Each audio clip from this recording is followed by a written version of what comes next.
Well, he's a special category. First of all, he's not just a journalist, and I regard journalism as a very, when well practiced, as a high art form. He belongs to quite a different line, and since, as we were just talking, the American public has no memory of anything before last Monday, they don't know about great journalists in the past, particularly political journalists. He's of the same line as Walter Lippmann and Murray Kempton and Izzy Stone. These are journalists who are essentially historians, but they're historians dealing with living history.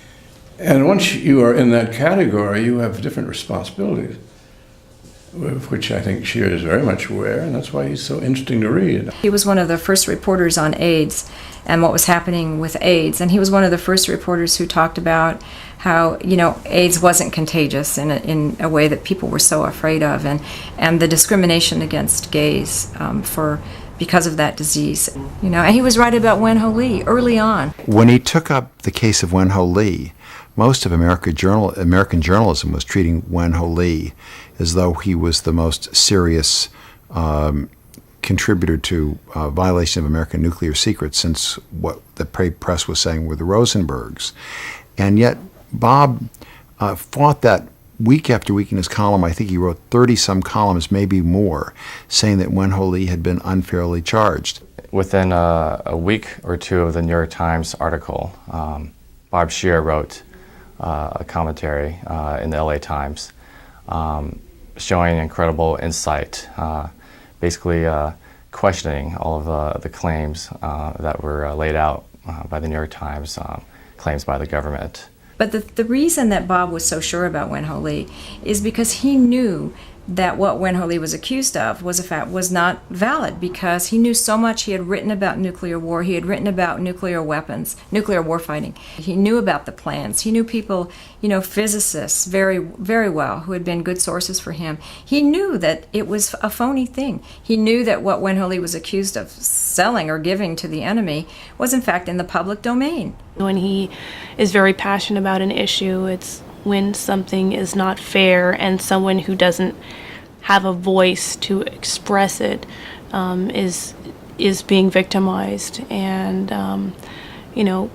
I think that is when I see him get his most righteously indignant, if you want to use that term instead of angry.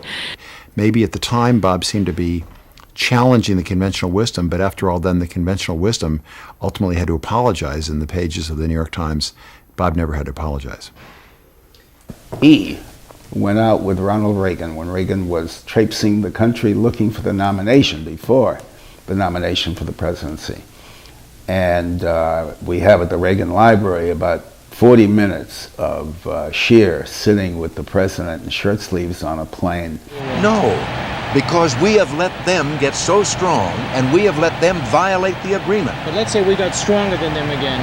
Do you think we could survive a nuclear war? With the right underground shelter systems, with the right defense systems, could we survive one? It would be a survival of some of your people and some of your facilities that you could start again. It would not be anything that I think in our society we would consider acceptable, but then we have a different regard for human life than those monsters do.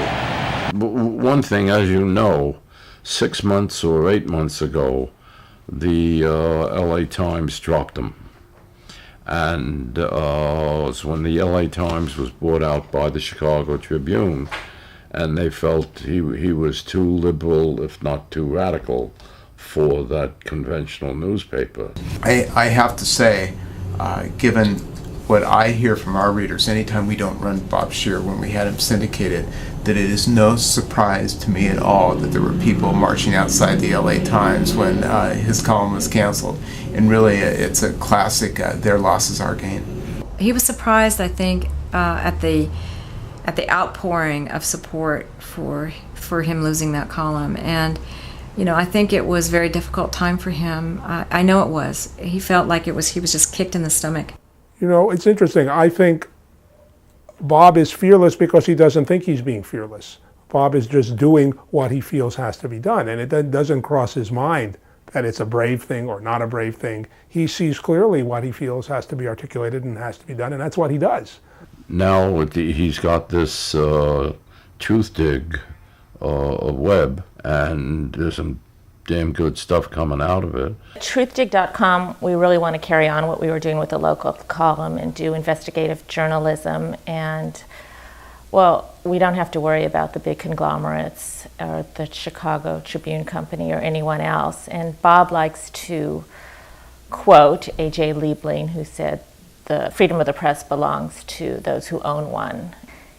So he feels personally responsible in a way, as he always has with any social ill, that if he writes about it enough and if he writes about it coherently and cogently, he will be able to change minds and maybe, you know, whether it's start up an anti-war movement or whatever, or just open people's eyes. That's what Bob's journalism has always been all about.